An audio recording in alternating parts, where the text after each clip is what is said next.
Ok, l'éveil aux langues, d'accord, mais par où commencer? L'éveil aux langues, qu'est-ce que c'est? On va commencer par ça, parce que évidemment, si vous devez donner de l'éveil aux langues, mais que vous ne savez pas vraiment ce qu'on entend par là, ça pose déjà un souci. L'éveil, on découvre les langues de nos amis dans le pays, c'est parti, youpi, youpi! Nous, on est Tradani, et notre spécialité, c'est l'apprentissage précoce et ludique des langues. Certains souffrent vraiment de ne pas avoir d'aide.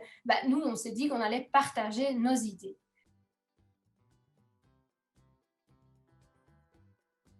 Je me base sur ce document-là qui s'appelle « Balise de progression et ressources pédagogiques de M1 à P2 ». Le référentiel-là, qui vient donc de la Fédération Wallonie-Bruxelles et qui est le condensé de ce qui est, entre guillemets, attendu.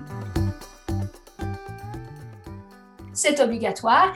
Cette période doit être donnée par le titulaire lui-même.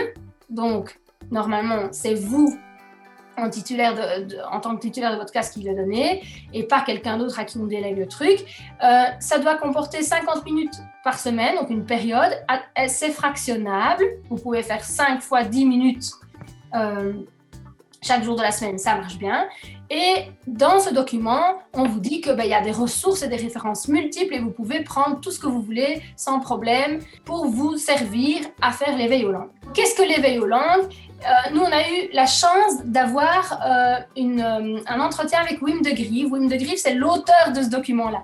Donc, on a voulu vraiment comprendre exactement ce qui était attendu.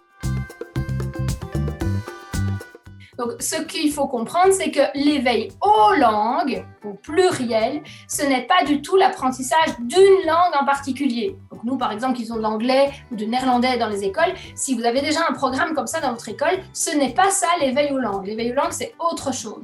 Tant mieux si vous avez, par exemple, quelqu'un qui fait déjà le néerlandais dans votre classe, mais l'éveil aux langues, c'est différent. C'est pas non plus quelque chose où on va exposer les enfants en plein de langues et on va voir ce qu'ils retiennent. C'est pas ça le but. Le but, c'est vraiment d'être dans la continuité des projets pédagogiques qui ont été mis en place depuis longtemps pour, au final, favoriser le développement de la langue, même maternelle, mais aussi de l'apprentissage des langues en général. Donc, c'est une démarche didactique beaucoup plus large.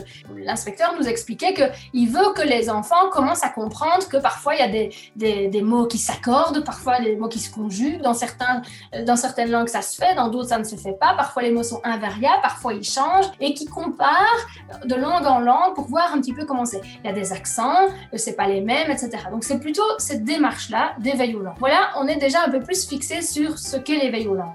Alors, nous, ce qu'on veut, c'est pas du grand blabla, c'est pas des théories, c'est pas de la didactique ce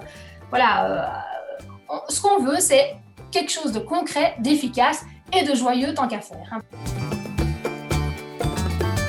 Comme on a dit, efficace, concret, le plus simple possible et pas du stress en plus. Voilà, j'espère en tout cas que ça a pu avoir un effet positif sur votre pratique et ça, vous nous le direz et j'attends vos retours avec impatience. Génialissimo!